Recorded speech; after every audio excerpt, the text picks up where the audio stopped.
Empire Pool, Wembley, the English boxing team beat the Swiss by 7 bouts to 1. In the featherweight contest, Brander of Slough beat Giovanni Seppi on points.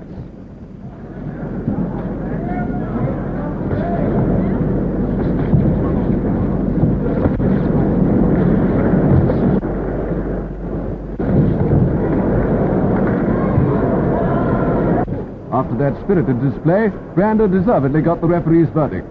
In the lightweight bout, H.J. Darby, recently demobbed captain of the Punjab regiment, met Eddie Schmidiger of Zurich.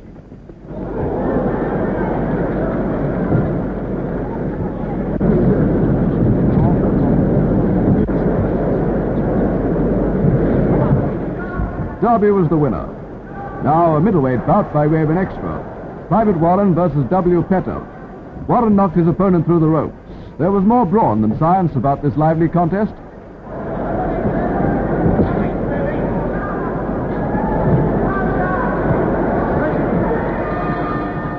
Welterweights, Sergeant Major Ryan versus Gehring.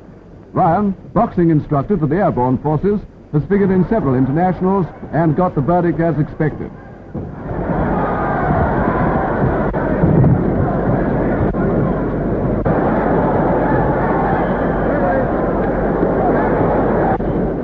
The heavyweight contest, Walker versus Hans Jost, nearly raised the roof. At different times, both men were on the verge of being knocked out.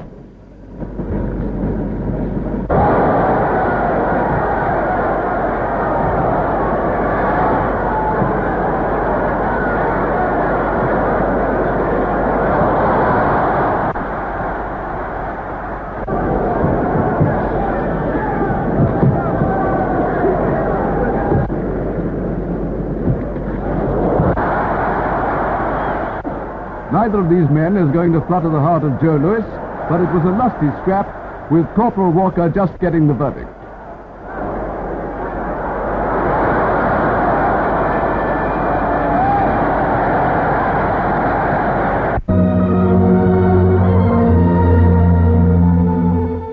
Soon after 8 in the morning, Whitehaven in Cumberland was shaken by an underground explosion. For the people, it meant the worst, a pit disaster.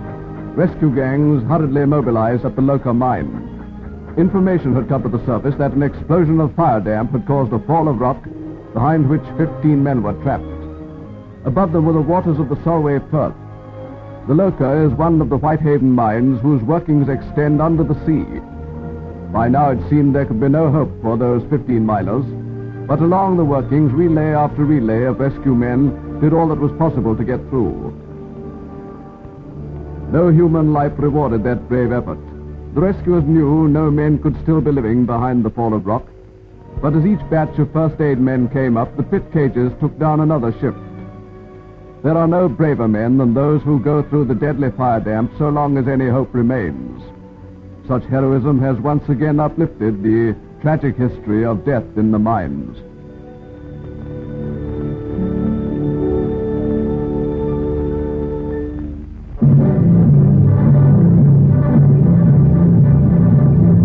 Arriving at Tilbury Docks, the cargo ship Hirondelle brings a mixed consignment of materials by way of reparations from Germany.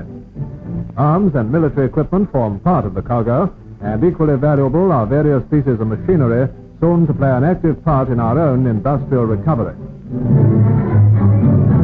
Christmas comes but once a year, and in the festive season, even the fishes aren't forgotten at a giant aquarium in Florida. For these boys and girls of the deep sea, it's a visit by Santa Claus with a diving helmet instead of a beard, and do they like what he's got in that bag? First at the feast is the persistent porpoise, and even the shark puts on his best smile for the occasion. Anyway, we hope that when Christmas really comes, they won't forget the diver.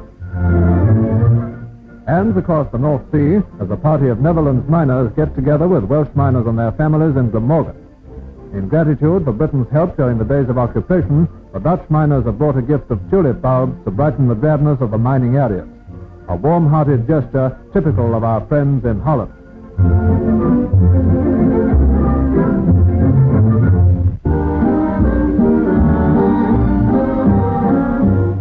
Millinery invades the greenhouse. Real flowers decorate the headwear of the fashionable woman of America. The idea began in Boston, where a florist with a flair for millinery married two businesses quite unconnected hitherto. Her charges are pretty steep. But for women to whom their husband's money is no object, that is the average woman, it's grand to be able to take a hat round to the fashionable greenhouse and have it made like new as many times as you like.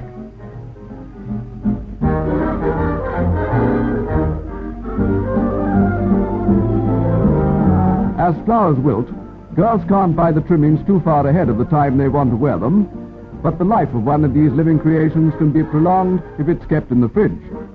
That's the explanation when the boyfriend can't understand why the orchids on the hat smell like gorgonzola cheese.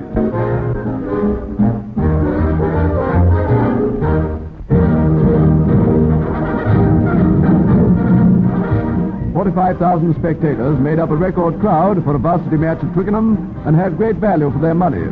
The most keenly anticipated game for many a long year proved the Dark Blues well worthy of the great reputation they've won this year. Nevertheless, Cambridge put up a great fight.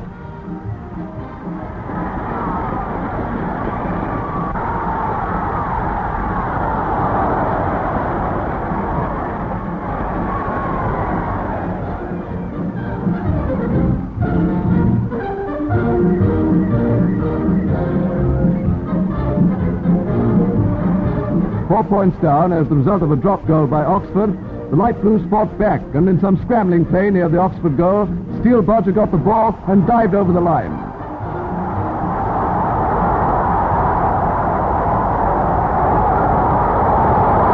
Bruce Lockhart took the kick, put the ball beautifully between the posts, and Cambridge led 5-4.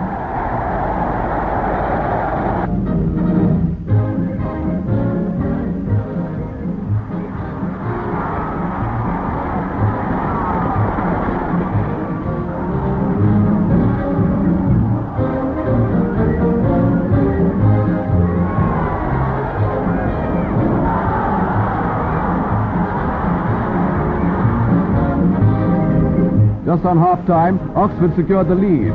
Donnelly, Dark Blues fly half, cleverly drew the Cambridge defense and gave the ball to the Mutton wing three-quarter D.W. Swarbrick. A brilliant move much appreciated by future Blues. Swarbrick just managed to get over by the corner flag. The kick was miles short, but at half-time, Oxford led 7 points to 5.